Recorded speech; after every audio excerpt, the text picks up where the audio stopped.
ধুর, নেহা আমাকে ব্রেড ক্রাম্বিং করছে। মানে নেহাটা আবার কে? তুই তো রিয়ার সাথে সিচুয়েশনশিপে ছিলি। ছিলাম, কিন্তু সিচুয়েশনটা চেঞ্জ হয়ে গেছে। ব্রেড ক্রাম্বিং? প্রেম করছিস না কাটলেটে ব্রেড ক্রাম্ব মাখাচ্ছিস? না কাকু, ব্রেড ক্রাম্বিং মানে মাঝে মধ্যে মেসেজ করে আশা দেখিয়ে ঝুলিয়ে রাখা। ও, তার মানে সেন্ট্রাল গভর্নমেন্টের 8th পে কমিশনের মতো। আর সিচুয়েশনশিপ হলো প্রেম প্রেম খেলা, কিন্তু গার্লফ্রেন্ড বয়ফ্রেন্ড বলার জো নেই। আচ্ছা, হ্যাঁ, এটা অনেকটা শ্রোডিঙ্গার্স ক্যাটের মতো। যতক্ষণ না কোনো থার্ড পার্সনকে জিজ্ঞেস করছে তোরা কি রে, ততক্ষণ অবধি তুমি সিঙ্গেলও আবার মিঙ্গেলও। মানে না ঘরকা না ঘাটকা, ভবিষ্যৎ পুরো অন্ধকার। জানিস দাদা, শুভমকে অঙ্কিতা বেঞ্চিং করছে। বেঞ্চিং মানে কাকু কারো মেন বয়ফ্রেন্ড থাকলেও আরেকজনকে ব্যাকআপ হিসেবে রেখে দেওয়া। ও, তার মানে প্রেমিক না, বল গাড়ির স্টেপ নি একদম। এখন তো আবার কুশনিং চলছে। তাই তোদের সম্পর্কে সোফাও আছে? কুশনিং মানে এ ধরো কারোর সাথে সম্পর্কে থেকেও মাঝে মধ্যে একটু অন্য কারোর সাথে ফ্লার্ট করে একটা বিকল্প টিকিয়ে রাখা, যাতে কখনো যদি ব্রেকআপ হয় তাহলে কষ্টের ধাক্কাটা যাতে একটু কম লাগে। বাহ, তোদের প্রেমে এয়ার ব্যাগও আছে দেখছি, দুর্ঘটনার আগেই সেফটি। কাকু ফাটিয়ে দিলে পুরো। আমাদের সময় না এসব ছিল না।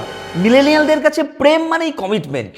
মিলেনিয়াল, উফ, বিশাল বড় কমিটমেন্টের ধ্বজাধারী এসে গেছে। তোর কমিটমেন্ট তো এই সোফা থেকে রান্নাঘর অব্দি। মানে আমি আবার কি করলাম?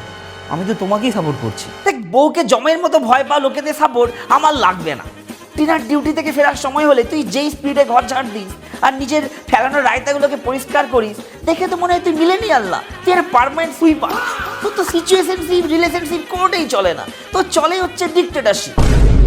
ড্যাম কাকু, একদম রোস্টেড। আরে কাকু, ভয় নয়, সব পুরুষেরই উচিত বউকে কাজে হেল্প করা। এটাকে মিউচুয়াল রেসপেক্ট বলে। তাই ওটা তোকে কে বলেছে? বৌদি। হ্যাঁ, ওই রেসপেক্টের চোটেই তুই তো গত রবিবার নিজেরই বাড়িতে লুকিয়ে ব্যালকনিতে ফোন ঘাটছিলি। দেখ, আমাকে জ্ঞান দিস না। আমাদের সময় পুরুষ মানুষের একটা দাপট ছিল, আমরা বাড়িতে বাঘের মতো থাকতাম।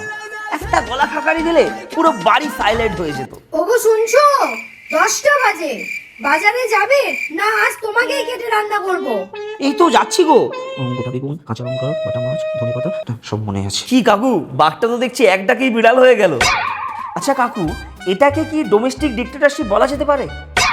চুপ, সংসারের শেষ কথা আমিই বলি। তুমি কি এবার বেরোবে? হ্যাঁ গো, এই তো যাচ্ছি।